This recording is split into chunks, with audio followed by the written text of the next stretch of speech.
In the first video, I showed you how to cut the hinge on the main contour. Now in my case, this point has an open contour. If I check my piece, I will get the warning that the contour is not joined. With the function modify element general join, I can join two selected separate elements at a common start or end point.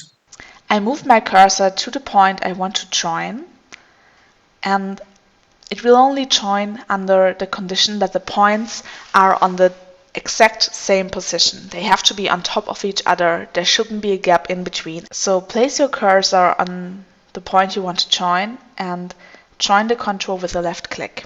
If I check my piece again, I will not get a warning anymore. The piece is okay.